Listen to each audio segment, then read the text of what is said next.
Humming is what we could call an ancient practice. There are many traditions that use it in different ways, and it's simple and accessible, and it has so many physiological benefits. When we hum, we prolong our exhalation.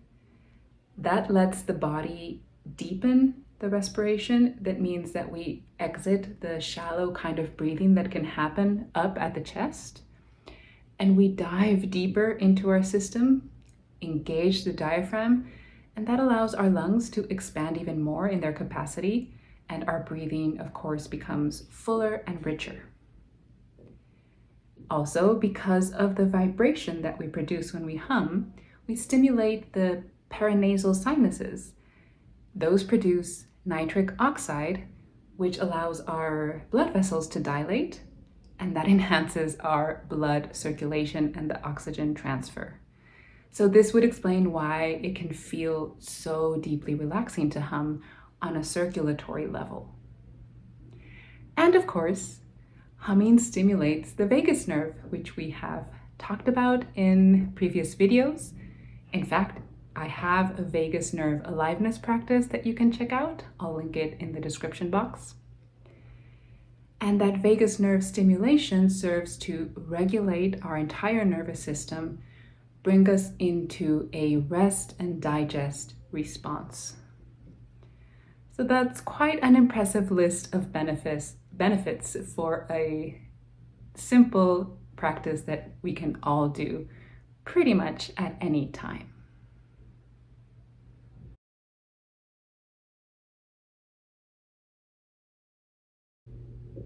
So there are different techniques available within the context of different practices, but I like to work with humming from a very open and exploratory place.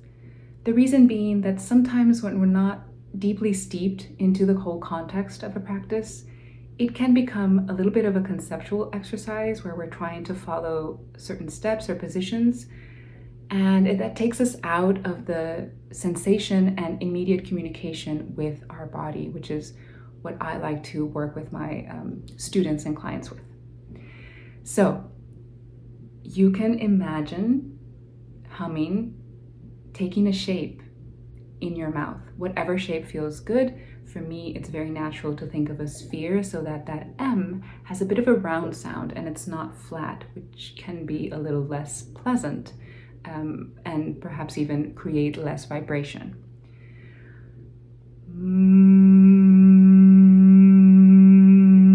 So that really starts to activate the resonators. And from that sphere, you can see where you want to go. There is a possibility of directing that vibration to different areas of the body, honestly, even outside into space, but we'll keep it simple for today. So that sphere could have a directed vibration up into the pituitary and pineal glands, for example. It communicates quite directly because of the bones and the resonators in our head. So you could play with that connection and see what that sparks. What kind of sensations? Does it feel pleasant? Does it give you more energy? It's a very natural communication. You can also just allow that M to be a bit of a relaxation sound massage for your jaw and throat.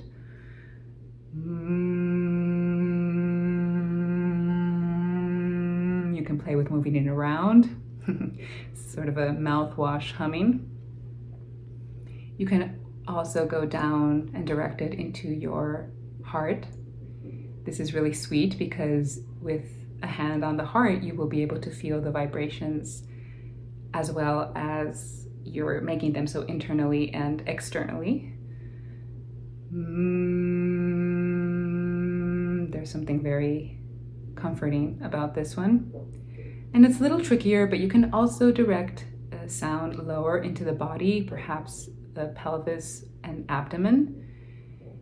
You can almost visualize or have the energetic gesture sense of there being a bowl there that's receiving the vibration.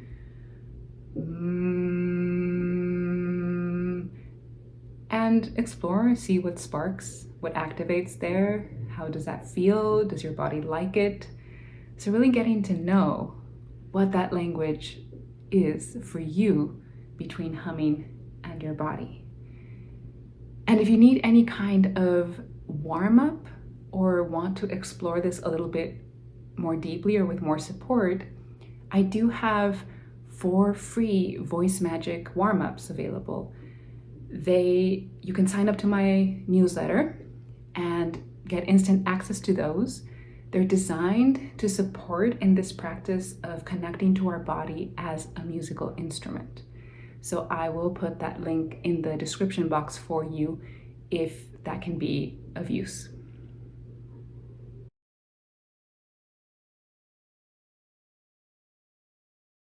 Humming belongs to a category of language called paralanguage. Paralanguage encompasses all of the nonverbal and non-linguistic elements of communication. These involve things like pitch, volume, tone, interjections, little expressions and sound gestures that we use. One of them is humming. So things like ooh, ah, there, that's the humming in an abbreviated form, we could say. And also this assent or affirmation. All of these are unconscious sounds that we make, and yet they form about 40% of our communication, and they're present across culture. Not all of them translate, but many of them do. It's a beautiful and fascinating category. And because I like to bring you something that you can play with in each video, I have a bit of a challenge for you. This is actually a funny story. I became very curious about this right? The abbreviated hum, I could say. That's a little bit of a yes. But it's not always a yes. It can sometimes just be an energetic, I'm present with you in the conversation. And with my family, I challenged them to see how long we could go without anybody using We made it so conscious that it felt like this big, bright sound that usually just navigates completely under the surface. Long story short, I don't think we were able to go more than 30 seconds to a minute without somebody saying, not exactly saying, but toning, So my challenge for you is, if you want to work with this and see, okay, how would this be in my situation? If you have family or roommate or friends who are open to it, and see how long can you go without toning as a sound gesture, and really bring consciousness to this part of language that often remains under the sea.